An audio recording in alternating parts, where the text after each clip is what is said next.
오늘 영상은 6.3 지방선거 이후 터진 투표용지 부족 사태 얘기예요. 선관위가 도대체 뭘 어떻게 잘못한 건지, 여야는 지금 어떤 반응을 보이고 있는지 오늘 민주당 원내대책회의 내용을 바탕으로 정리해봤어요. 이건 여당, 야당 떠나서 우리 모두의 참정권 문제니까요. 한번 같이 보시죠. 지난 월요일 이재명 대통령님의 1주년 기자회견은 대체불가 대한민국, 대체불가 대통령의 비전을 확실하게 보여주었습니다. 국민주권 정부가 쉼없이 달려온 덕분에 우리나라의 위상은 1년 전과 비교해 분명하고도 확실한 변화를 만들어내고 있습니다. 이재명 정부 출범 후 대한민국은 국가 정상화의 길로 들어섰고 대한민국 경제 성장의 발판을 마련했습니다. 역대 최대 규모인 35조 5천억 원의 국가 R&D 투자로 연구 생태계 복원에 나섰고 세계 AI 3대 강국 도약을 위한 노력을 이어가며 미래를 준비하는 유능한 정부의 모습을 보여주었습니다. 담합 기업에 대한 엄정한 제재, 임금 체불 피해 해결률도 역대 최고 수준인 90.2%를 달성하여 민생 경제와 주거, 노동, 안전 분야에서도 성과를 만들어내고 있습니다. 이재명 정부에 대한 국민들의 성원 덕분이고 밤낮 없이 열심히 일 잘하는 이재명 대통령 덕분입니다. 오늘은 독재의 사슬을 끊어내고 국민의 손으로 역사의 물줄기를 바꾼 60 민주항쟁 39주년입니다. 대한민국 헌법 1조 2항 대한민국의 주권은 국민에게 있고 모든 권력은 국민으로부터 나온다고 선언하고 있습니다. 60 민주항쟁은 이 헌법 정신을 온몸으로 구현하여 대한민국의 주권이 국민에게 있음을 증명해낸 역사적 이정표입니다. 그 위대한 항쟁이 있었기에 우리 민주주의가 바로 설 수 있었고 국민주권 시대도 꽃피울 수 있었습니다. 국민주권 시대에 걸맞는 당원주권 시대, 1인 1표 시대도 열 수 있었습니다. 우리가 행사하는 소중한 한 표는 39년 전 수많은 국민들이 피와 눈물로 쟁취해낸 위대한 유산입니다. 국민께서 행사하시는 한 표 한 표가 모여 국민주권 정신을 구현하고 민주주의를 지탱합니다. 그렇기에 국민의 참정권은 그 어떤 순간에도 그 어떤 이유로도 결코 훼손돼서는 안 됩니다. 최근 이 고귀한 가치를 송두리째 흔드는 참담한 일이 벌어졌습니다. 이번 투표용지 부족 사태는 대한민국의 모범적인 민주주의 역사에 씻을 수 없는 오점을 남겼습니다. 국민께서 소중한 표를 엄정하게 관리하라는 뜻으로 선관위에 강력한 헌법적 독립성을 부여했으나 오히려 총체적인 무능과 안일한 행정, 부실한 대처로 국민의 참정권을 심각하게 침해했습니다. 이는 헌정질서의 근간을 흔드는 중대 사태로 결코 용납할 수 없습니다. 스스로 쇄신할 의지도 능력도 상실한 조직은 도태되기 마련입니다.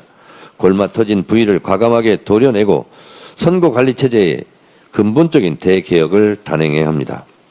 국회는 헌법이 부여한 모든 권한과 수단을 총동원해 이번 사태의 진상을 규명하고 선거관리체계 전반에 대한 구조개혁에 착수하겠습니다. 더불어민주당은 이미 지난 8일 국회에 국정조사 요구서를 제출했습니다. 하루빨리 국회 국정조사 특위를 가동하여 철저하게 진상을 규명하겠습니다. 특검을 통한 진상 규명도 게을리하지 않겠습니다. 아울러 조금 전 비공개 최고위를 통해 당 차원의 대책기구인 선거관리제도 개선 특별위원회 설치도 의결했습니다. 국민의 참정권 침해를 바로잡고 민주주의 근간을 지키는 것은 결코 정쟁의 대상이 될 수 없습니다.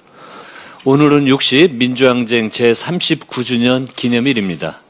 1987년 우리 국민은 전두환 군사 독재의 정권 연장 시도에 온몸으로 맞섰고 마침내 대통령 직선제를 쟁취했습니다. 박종철 열사와 이한열 열사 그리고 항쟁에 함께한 이름 없는 수많은 민주투사들을 기억합니다.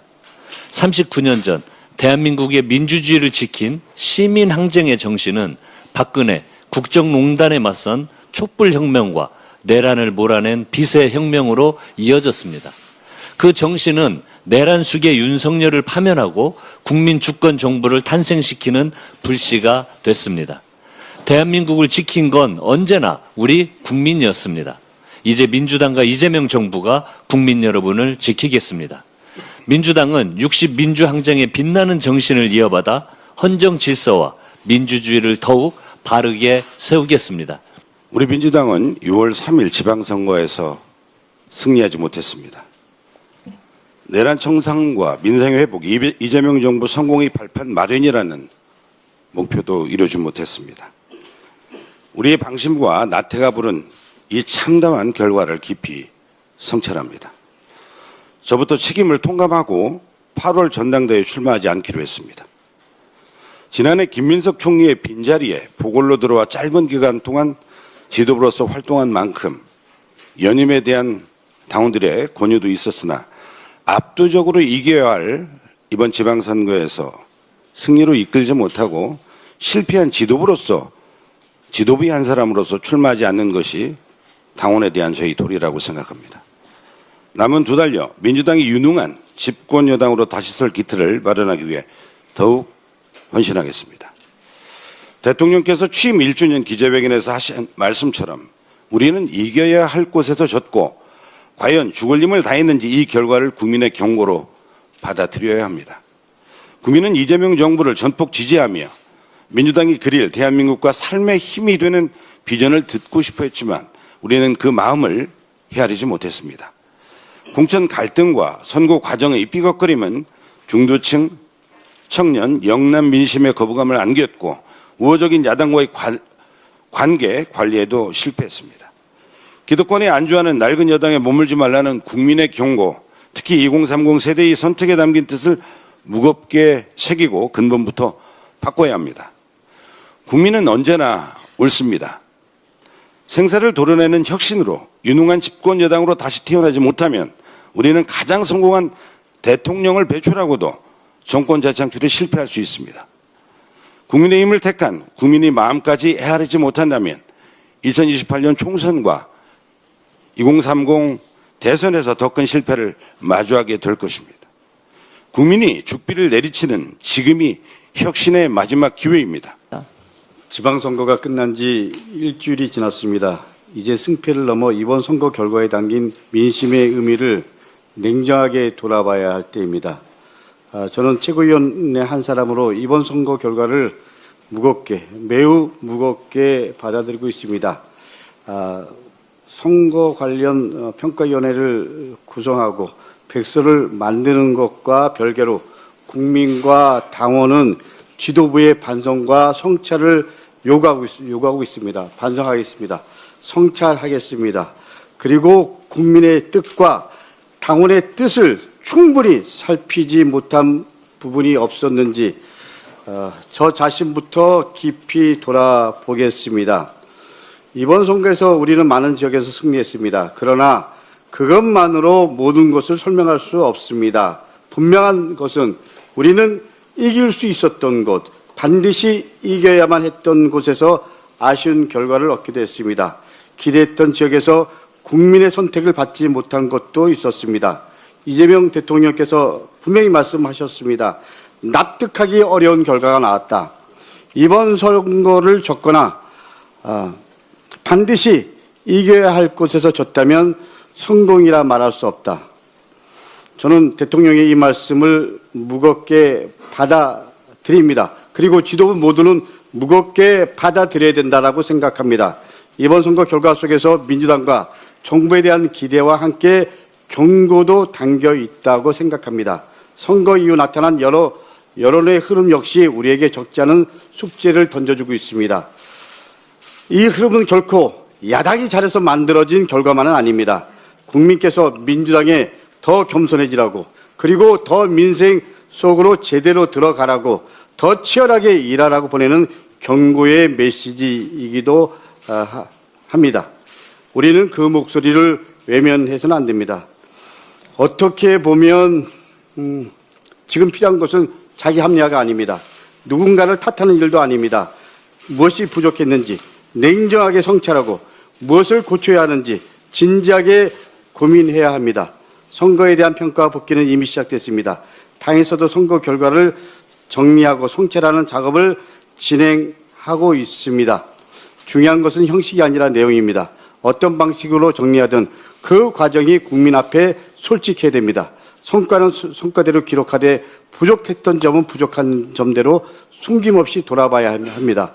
왜 2030 세대의 마음을 충분히 얻지 못했는지, 왜 일부 지역에서는 기대에 못 미쳤는지, 왜 국민들께서 민주당의 경고에 메시지를 보내셨는지 앞부분 부분까지 외면하지 않고 적시해야 합니다. 그래야 같은 실수를 반복하지 않을 수 없습니다. 진정한 성찰은 불편한 진실을 마주하는 데서 시작된다고 생각합니다. 이재명 정부는 이제 2년 차에 접어들었습니다. 지금부터가 중요합니다. 민주당은 다시 신발끈을 조여야 합니다. 더 낮아져야 합니다. 더 겸손해야 됩니다. 더 민생 속으로 들어가야 됩니다. 더 치열해져야 됩니다. 국민의 마음속으로 더 깊이 들어가야 합니다.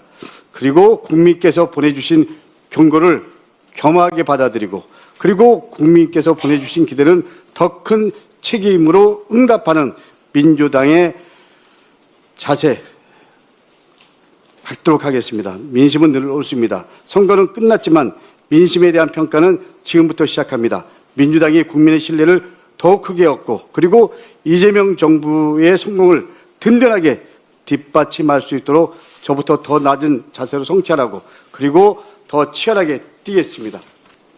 이번 지방선거에서 발생한 투표용지 부족 사태는 결코 가볍게 넘길 수 없는 문제입니다.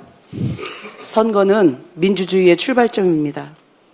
국민의 한 표는 헌법이 보장한 가장 기본적인 권리입니다.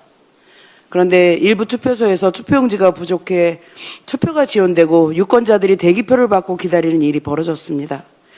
투표를 마친 뒤에도 투표함 반출이 지연되는 등 선거관리 전반에 대한 국민적 불신과 우려가 커졌습니다. 단순한 현장 혼선이 아닙니다. 국민의 참정권이 선거 부실로 침해될 수 있다는 사실을 보여준 중대한 사안입니다. 선거관리위원회는 책임 있게 답해야 합니다. 투표용지 수요 예측은 왜 실패했는지, 현장 배부와 비상공급 체계는 제대로 작동했는지, 투표소 안내와 후속 대응은 적절했는지 국민 앞에 투명하게 밝혀야 합니다. 민심이 천심입니다. 국민이 곧 하늘입니다. 국민을 이기는 정권은 없습니다. 국민은 영원하고 정권은 짧습니다. 항상 국민의 마음, 민심을 살피는 자세가 여당일 때나 야당일 때나 항상 필요한 우리의 기본 자세여야 한다라고 생각을 합니다. 그런 의미에서 순천자는 흥하고 역천자는 망한다 하는 말이 항상 옳았다라는 생각이 듭니다. 더불어민주당과 이재명 정부는 국민의 마음을 얻기 위해서 가장 낮은 자세로 가장 깊이 국민의 마음을 새기는 그런 자세를 항상 취하겠다라는 말씀을 드립니다. 여기까지 보셨나요? 투표용지 부족 사태, 선관위 개혁 문제, 그리고 국민의힘 내부 상황까지 오늘 정리해봤는데요. 이게 맞다 틀리다를 떠나서 우리 선거제도가 더 나아져야 한다는 건 여야 모두 동의하는 부분인 것 같습니다. 여러분은 어떻게 생각하세요? 댓글로 편하게 남겨주시고요. 좋아요, 구독도 부탁드립니다.